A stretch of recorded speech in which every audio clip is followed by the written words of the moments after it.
नमो अर्हन्ताणं नमो सिद्धाणं नमो आयर्याणं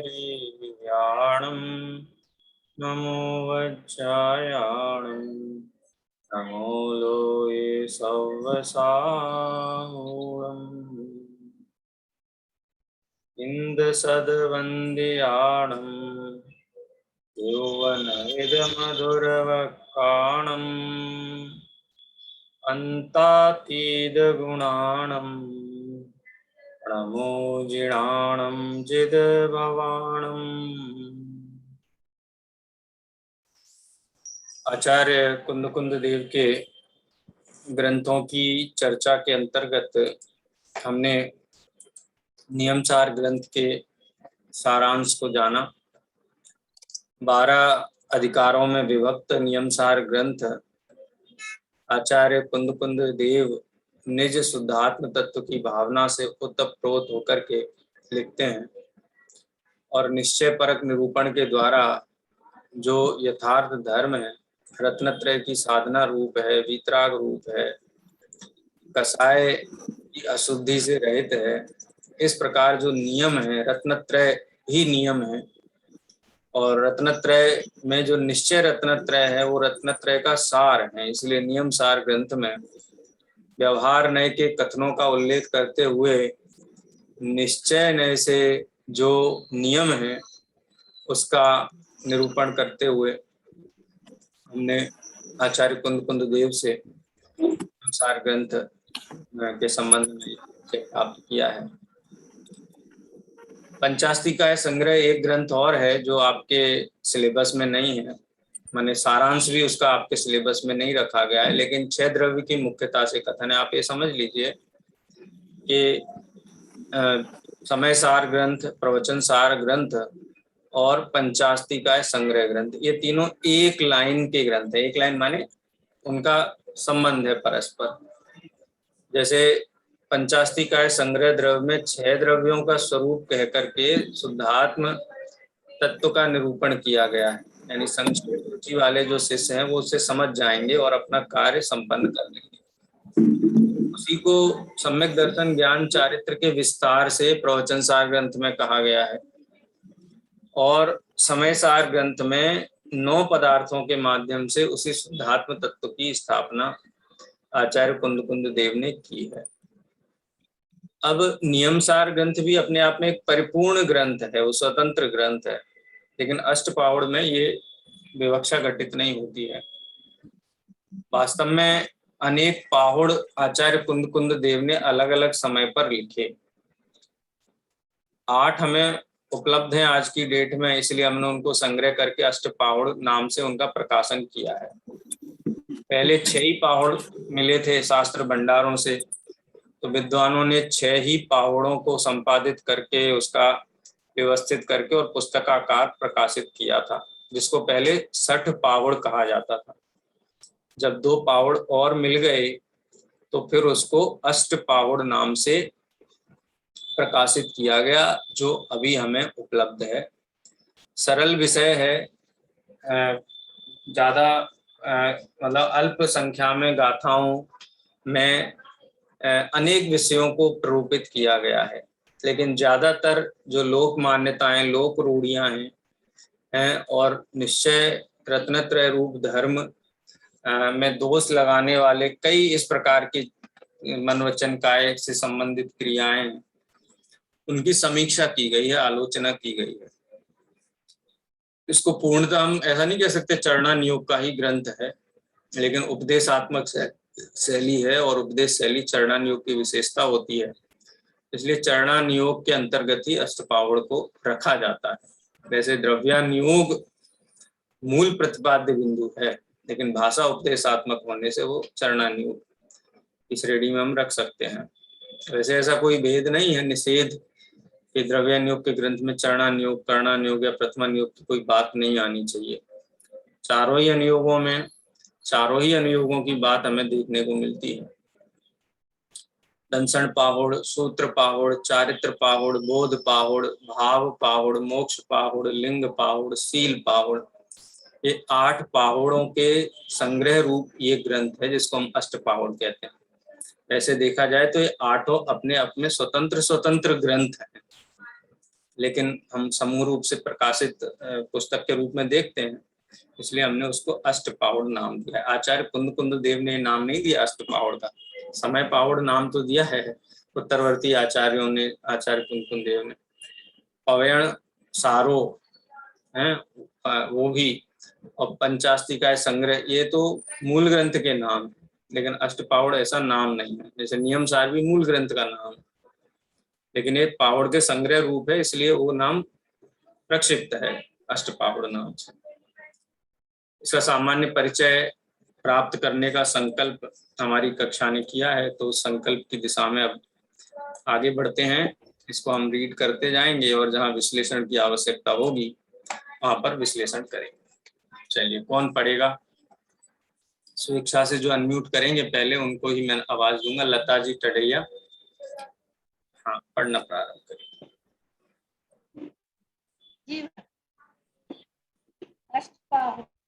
अष्टपहाड़ में आचार्य कुंद के आचार्य तो अर्थात प्रशासन रूप के दर्शन थे। और पंचास्तिकाय संग्रह के समान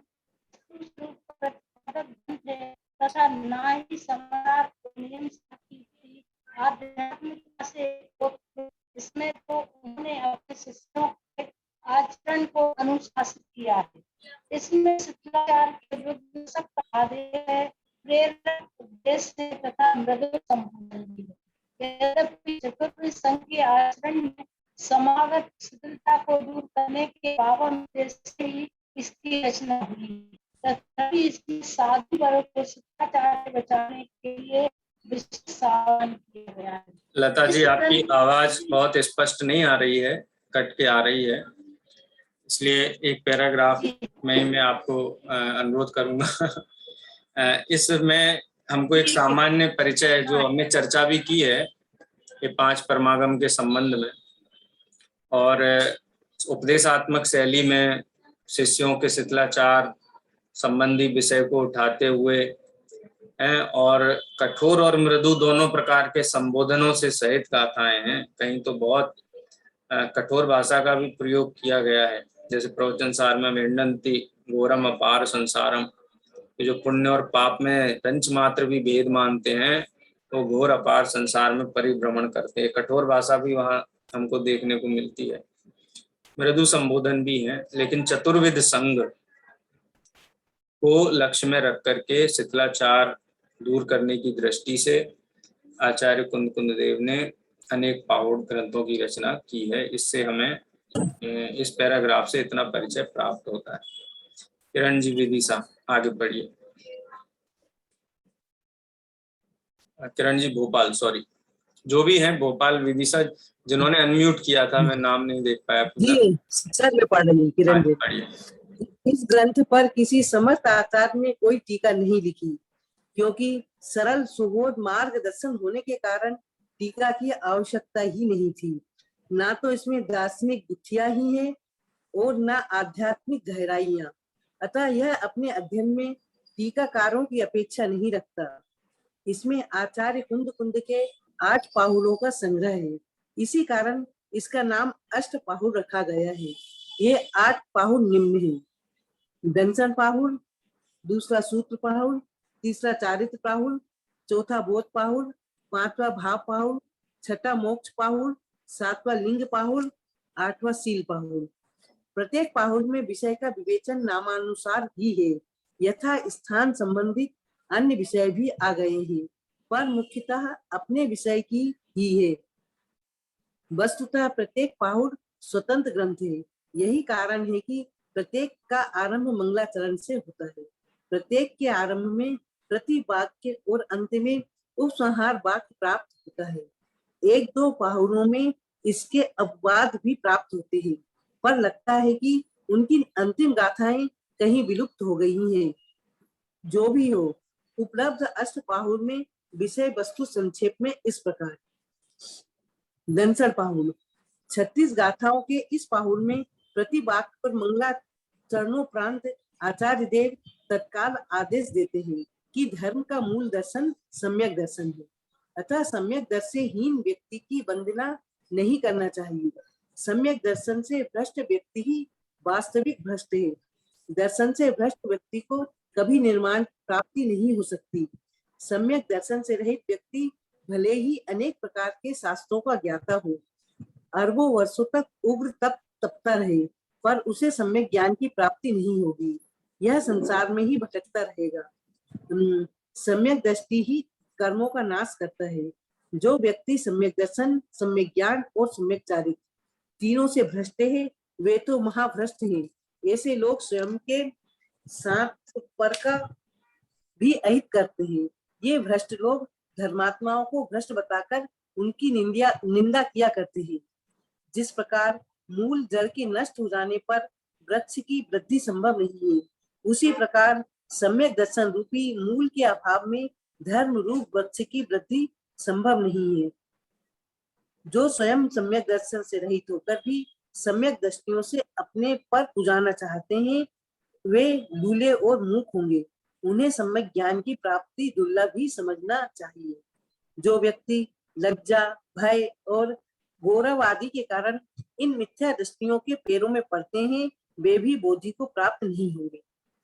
अंतर्ग्राह परिग्रह से रहित पानी मात्र दिगंबर मुनिराज ही दर्शन है। जैन दर्शन में तीन ही वेश मान्य है। एक तो जिनेन्द्र भगवान के समान नग्न दिगंबर साधु का वेश, दूसरा उत्कृष्ट श्रावक एलक क्षुल्लक का वेश और तीसरा आदिका का वेश। चौथा कोई वेश जैन दर्शन में नहीं है। जिनेन्द्र कथित 6 द्रव्य, 9 पदार्थ, 5 अस्तिकाय और 7 तत्वों का संधान व्यवहार सम्यक दर्शन है। निश्चय सम्यक दर्शन तो आत्म रूप ही है, अर्थात आत्मानुभूति रूप ही है। यह सम्यक दर्शन मोक्ष महल की प्रथम सीढ़ी है। केवल कथित धर्म का जितना आचरण कर सकते हो अवश्य करें। यदि करना शक्य ना हो तो उसका संधान अवश्य करना चाहिए, क्योंकि केवली भगवान ने संधान को ही सम्यक कहा है।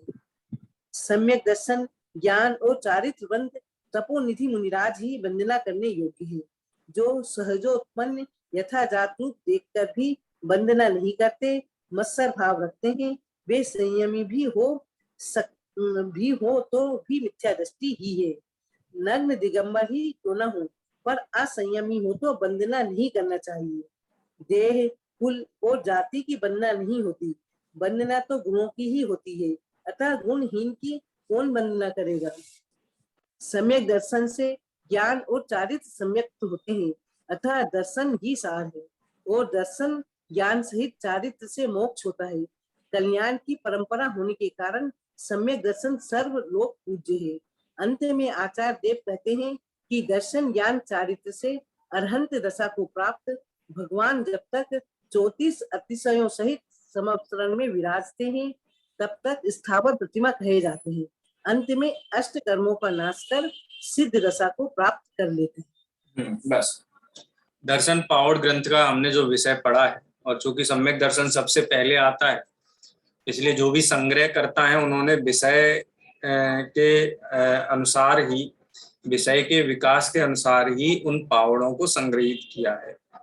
ये कोई पहला पावड़ है और वो आखिरी पावड़ है ऐसा नहीं समझना चाहिए। ये तो पुस्तकाकार संग्रहित किए गए हैं, तो हर पावड़ स्वतंत्र रूप से उसके विषय के अध्ययन की अपेक्षा रखता है। दर्शन पावड़ जैसा नाम ही है, सम्यक दर्शन विषय को ही मुख्यता से उठाया गया है। और सम्यक दर्शन से हीन कुछ भी करे, उग्र तप भी तपे, शास्त्रों का ज्ञाता भी हो, लेकिन सम्यक दर्शन आत्मानुभूति पूर्वक सम्यक दर्शन नहीं है जिसको, उसको कहते हैं कि वो घोर अपार संसार में परिभ्रमण करता है। और ये कर्णनियोग की दृष्टि से भी यही है, मिथ्या दृष्टि जीव के भव का अंत नहीं होता है, सम्यक दृष्टि जीव का ही भव का किनारा प्राप्त करता है। और सम्यक दर्शन सभी मूल है, इसलिए दर्शन मूलो धम्मो, दर्शन माने धर्म का मूल है। और चारित्र के संबंध में प्रवचन सार में कहा गया है, चारित्रम खलु धम्मो, चारित्र निश्चय से धर्म है, लेकिन वो चारित्र बिना सम्यक दर्शन रूपी जड़ के उत्पन्न नहीं होता है। और लोक में मिथ्या दृष्टि जीवों की, वेशधारी मिथ्या दृष्टि जीवों की किस प्रकार से अन्य विनय होती है, उसका भी आचार्य देव निषेध करते हैं। बोले जिनके दर्शन श्रद्धान में दोष है वो किसी भी प्रकार से पूज्य नहीं हो सकते हैं। सम्यक दृष्टि, सम्यक दर्शन सहित ही जो हैं मुनि हैं अथवा क्षुल्लक एलक हैं और अर्जिका हैं, ये तीन जो जिन लिंग कहे गए हैं, जिनेंद्र जैन दर्शन में लिंग कहे गए हैं, वो सम्यक दर्शन होने पर ही पूज्यता को प्राप्त करते हैं। उसके बाद इवेश की भी बात की, और एक बात और, जैसे मूल नहीं होने पर वृक्ष नहीं होता है, वृक्ष की वृद्धि स्थिति नहीं होती है, इसकी झलक हम वहां भी देखते हैं। 132 नंबर की या 32 नंबर की वो है, छंद है रत्नगंड श्रावकाचार का, विद्यावृत्तस्य संभूति स्थिति वृद्धि फलागमे न सती सम्यक्ता भावे बीजा भावे तरोरिव। और लगता है वो आचार्य कुंद देव से प्रेरित होकर आचार्य समंतभद्र देव ने संस्कृत में वो कलश वहां पे लिखा हुआ है। सम्यक दर्शन कैसे हो, सम्यक दर्शन का उपाय क्या है, उसकी तरफ भी इशारा किया गया है। वस्तु व्यवस्था को जान करके, स्वपर का भेद विज्ञान करके, जो निज आत्मानुभूति सहित जो श्रद्धान है वो सम्यक दर्शन है। तो निश्चय सम्यक दर्शन और व्यवहार सम्यक दर्शन, सम्यक दर्शन तो एक ही है, लेकिन उसको समझने के लिए, उसका कथन करने के लिए दो भेद करके वो कथन भी दर्शन पाहुड़ में समाहित किया गया है। और रत्नत्रय के धारी ही पूज्य हैं, वंदनीय हैं। जो सम्यक दर्शन से रहित हैं, वो सम्यक दृष्टियों से वंदना चाहते हों कि हमारी वो वंदना करें, तो उनको भी यहाँ पर आचार्य देव ने उनकी भी आलोचना की है। और सम्यक दर्शन ज्ञान चारित्र को ही मोक्ष का कारण बताया है, मूल बताया है। और जो सम्यक दर्शन ज्ञान चारित्र को धारण करते हैं वही स्थावर प्रतिमा कहे जाते हैं, माने जो अरहंत अवस्था है उसको स्थावर प्रतिमा कहा है और उसको पूज्य कहा है, और वो रत्नत्रय के फल रूप है। और अंत में आठों कर्मों का नाश करके रत्नत्रय के धारी जीव ही सिद्ध पद को प्राप्त करते हैं, अनंत सुख को प्राप्त करते हैं, जिसके लिए सभी जीव प्रयासरत हैं। इसलिए सम्यक दर्शन ज्ञान चारित्र ही मूल है। दूसरा पावड़ सूत्र पावड़ है। सम्यक दर्शन कैसे प्रकट हो, उसके लिए आगम का अभ्यास होना चाहिए। तो सूत्र कहो, बात सांग कहो। हाँ बोलिए सर। है ना, स्थावर कहे जाते हैं, मतलब कैसा? स्थावर शब्द का मतलब खाली पंच एक इंद्रिय को नहीं स्थावर कहते। स्थावर माने स्थित। यहाँ त्रस स्थावर से इसका कोई कनेक्शन नहीं है। एक शब्द का प्रयोग अनेक अर्थों में किया जाता है। जैसे सेंधव, घोड़े को भी सेंधव कहते हैं, नमक को भी नमक सेंधव कहते हैं, उनका कोई कनेक्शन नहीं है। तो यहाँ स्थावर प्रतिमा का मतलब त्रस स्थावर से कुछ लेना देना नहीं है। इसका स्थावर प्रतिमा का स्थित है बिना, बिल्कुल नासाग्र दृष्टि वाले जिनेंद्र भगवान जो हैं, जो समोसरण में विराजमान हैं, उनको स्थावर प्रतिमा कहा गया है। ठीक है, ऐसी संज्ञा है उनको स्थावर प्रतिमा की। इसे त्रस स्थावर वाले वेद के संदर्भ में नहीं समझना चाहिए। ठीक है, एक विशेषण है जी। चलिए अब सूत्र क्या पाहुड़। ये कर्णाली योग का शास्त्र है? कौन सा? ये अष्टपाहुड़ नहीं, ये अष्ट पाहुड़ अनेक पाहुड़ों का संग्रह ग्रंथ है। इसमें द्रव्यान योग का विषय भी है, चरणान योग का विषय भी है, और उपदेशात्मक शैली है, इसलिए इसको चरणान योग के अंतर्गत गर्भित किया जाता है। ठीक है, चलिए आगे पढ़ेंगे। कौन पढ़ेगा अभी? अनम्यूट करिए। हाँ प्रीति जी, दोनों प्रीति जी ने अनम्यूट किया है। एक एक करके सूत्र पाहुड़ को ही आप में से एक पढ़ लीजिए, क्योंकि आज दमोह और छतरपुर शब्द का प्रयोग नहीं किया गया है, इसलिए मैं डिफरेंशिएट नहीं कर सकता हूँ। दमोह वाली जो प्रीति जी हैं वो पढ़ें सूत्र पाहुड़, उसके बाद छतरपुर वाली प्रीति जी वो आगे वाला पढ़ेंगे। सूत्र पाहुड़ 27 गाथाओं में निबद्ध इस पाहुड़ में सर्वप्रथम सूत्र के स्वरूप को स्पष्ट करते हुए कहा गया है कि अरहंत देव द्वारा कहे गए एवं गणधर द्वारा गूथे गए आचार्य परंपरा से प्राप्त शब्द और अर्थमय सूत्रों के माध्यम से श्रवण परमार्थ को समझते हैं। जिस प्रकार सूत्र डोरा सहज सुई होती नहीं है, खोती नहीं है, उसी प्रकार सूत्रों के जानकार श्रवण भ्रमित नहीं होते। जिनेंद्र भगवान द्वारा कथित सूत्रों में प्रतिपादित जीवादि पदार्थों एवं उनके हेयोपादेय स्वरूप को जानने वाले जीव समग्र दृष्टि होते हैं। जो योगी जिनोक्त सूत्रों में प्रतिपादित पारमार्थिक और व्यवहारिक सत्य को जानते हैं, वे कर्म मल का नाश करते हैं और सच्चे सुख को प्राप्त करते हैं। जो इन सूत्रों के अर्थ से अपरिचित है, वे प्रकट मिथ्या दृष्टि है। सूत्र से भ्रष्ट व्यक्ति हरिहर तुल्य भी हो तो भी उसे मुक्ति की प्राप्ति नहीं होगी। भले ही संपत्ति हो, सहवृत्ति हो, कितना ही बड़ा क्यों ना हो, पर सूत्र भ्रष्ट मिथ्या दृष्टि ही है। जिन सूत्रों में जिन 3 लिंगों की चर्चा की है, उनमें सर्वश्रेष्ठ लिंग नग्न दिगंबर मुनियों का है, दूसरा उत्कृष्ट श्रावकों का है और तीसरा आर्यिकाओं का है। आचार्य देव अत्यंत स्पष्ट रूप से कहते हैं कि साधु का रूप जैसा बालक जन्मता है, वैसा ही नग्न होता है। यदि वह तिल तुस मात्र भी परिग्रह रखे तो निगोद का ही पात्र है। वस्त्र धारण किए हुए तो तीर्थंकर भी मुक्ति प्राप्त नहीं कर सकते, अन्य की तो बात ही क्या कहें। एक नग्नता ही मार्ग है, से सब उन्मार्ग है। स्त्रियों के नग्नता न होने से वे मुक्ति की प्राप्ति करने में असमर्थ हैं। उनकी योनि, स्तन, नाभि और काखों में सूक्ष्म त्रस जीवों की उत्पत्ति निरंतर होती रहती है। मासिक धर्म की शंका से नित्य ग्रस्त रहती है एवं स्वभाव से शिथिल भाव वाली होती हैं, अतः उनके उत्कृष्ट साधु नहीं है, तथापि वे भी पाप युक्त नहीं है, क्योंकि उनमें भी सम्यक दर्शन ज्ञान और एक देश चारत हो तो हो ही सकता है। इस प्रकार इस सूत्र पाहन में जिन सूत्रों के स्वरूप के साथ साथ उनमें प्रतिपादित जैन साधुता के स्वरूप पर प्रकाश डाला गया है।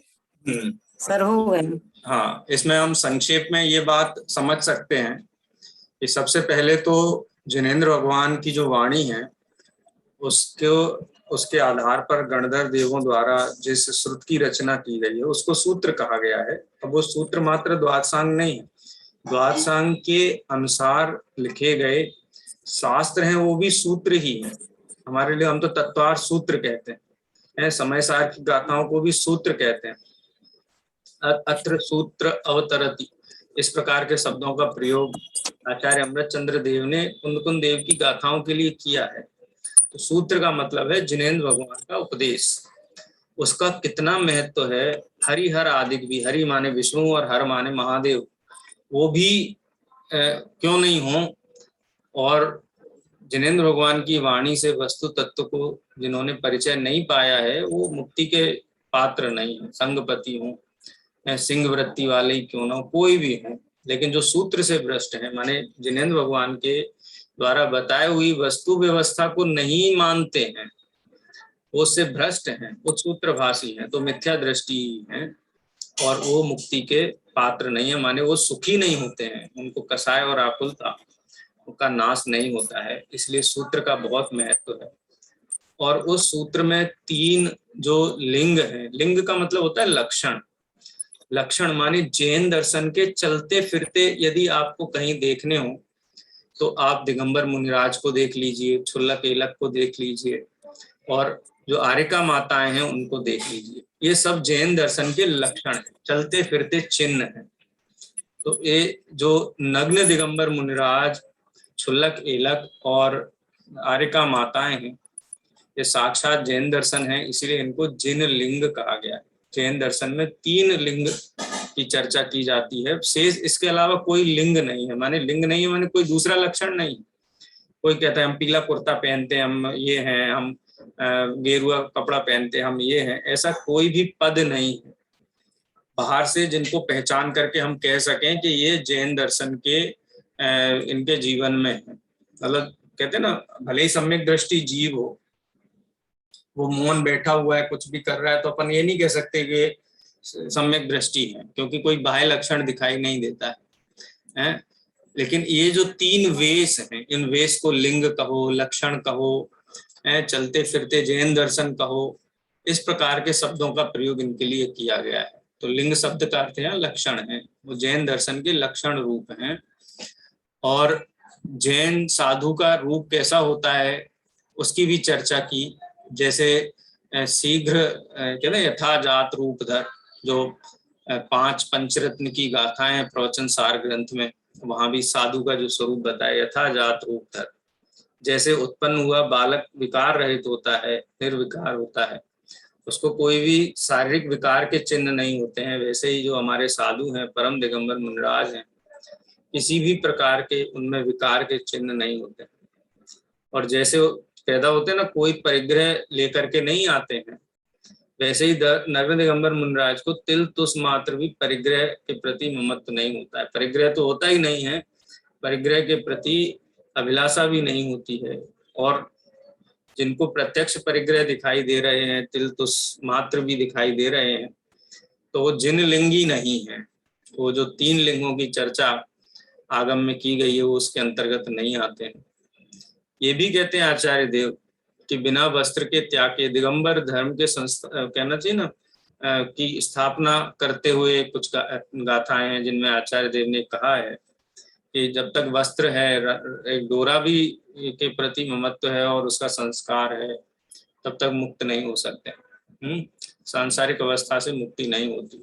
तीर्थंकर भी जिन लिंग, जिन दीक्षा, जैनेश्वरी दीक्षा धारण करके ही मुक्त होते हैं। इसलिए अंतरंग में जो कसाय का अभाव होने पर बाह्य परिग्रह कैसे रहे, तो वास्तव में अंतरंग कसाय का अभाव बाह्य परिग्रह के साथ उसका अन्वय नहीं हो सकता है।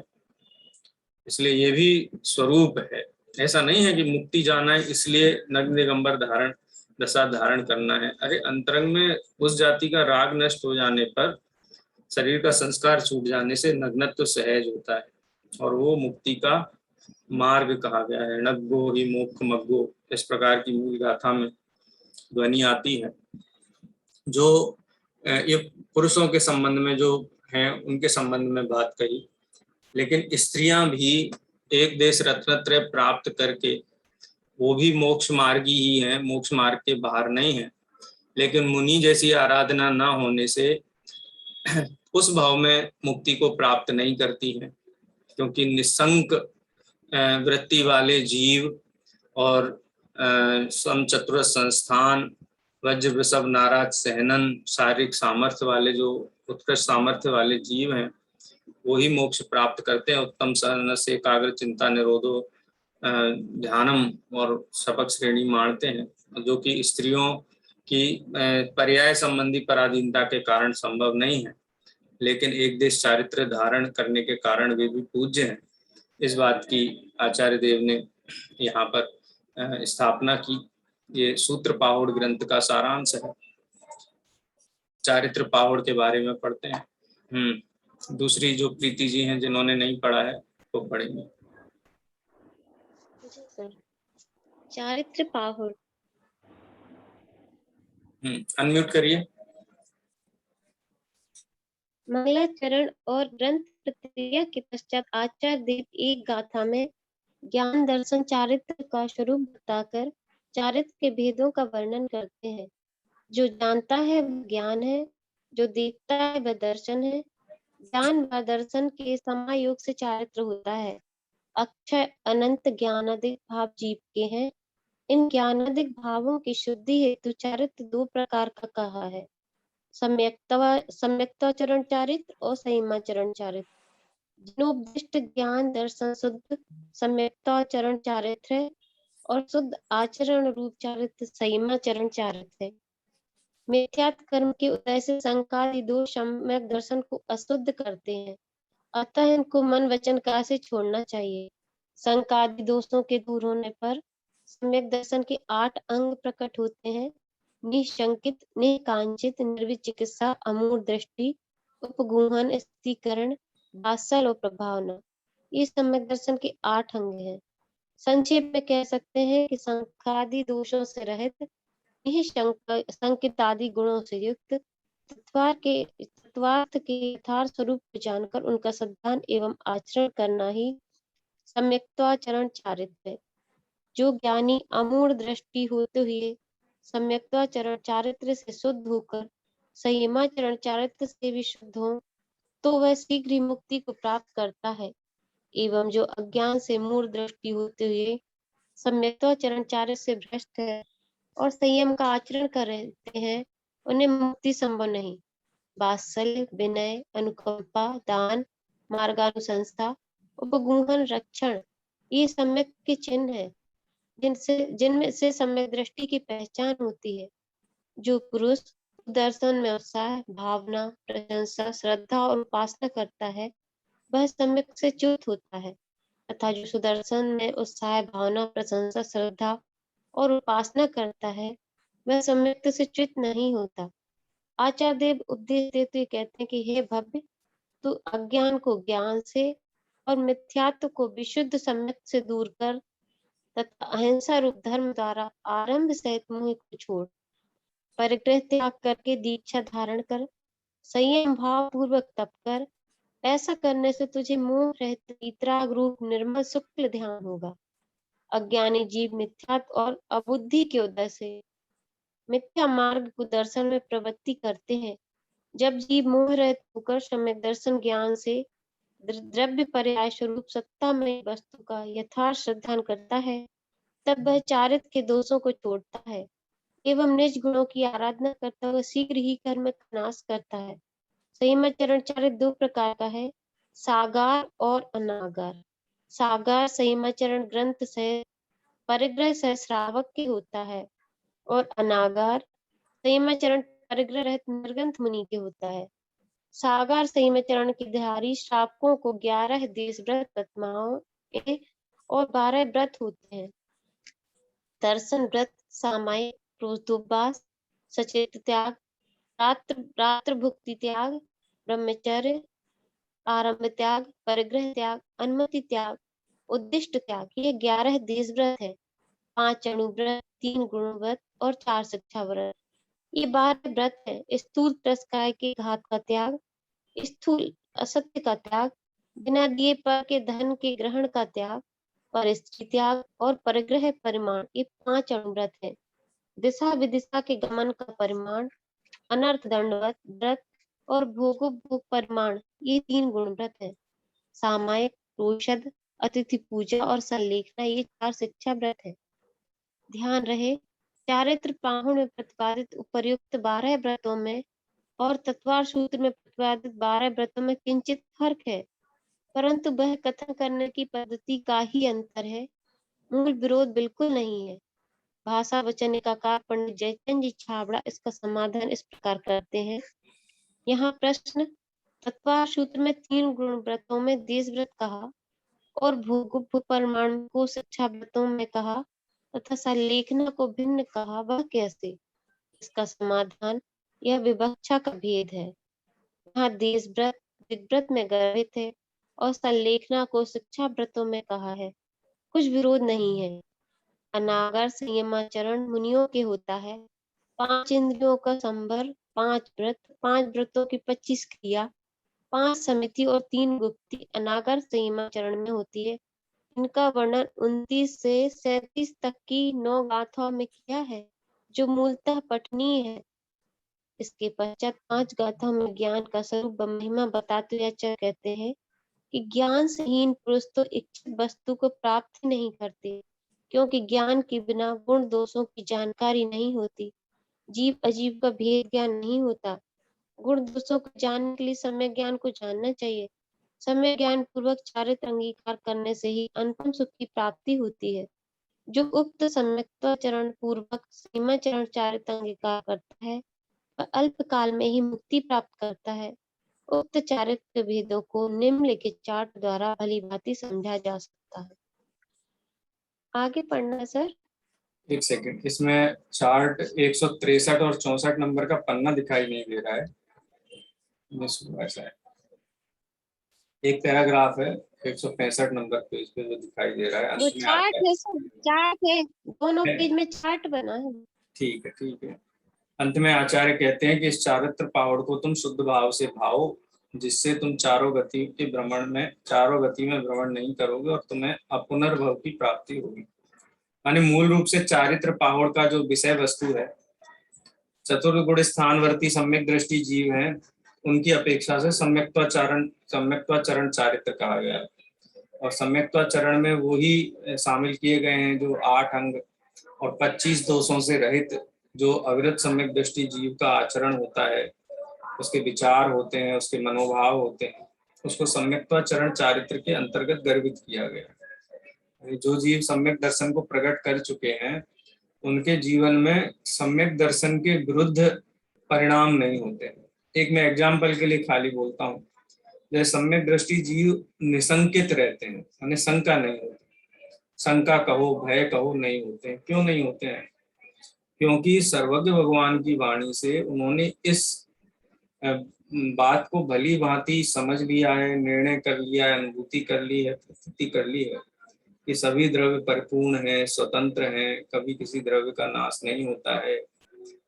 इस भावना के बल से किसी भी प्रकार की शंका उनके हृदय में नहीं रहती। एक एक समय में होने वाली पर्याय स्वतंत्र है, स्वकाल में होती है।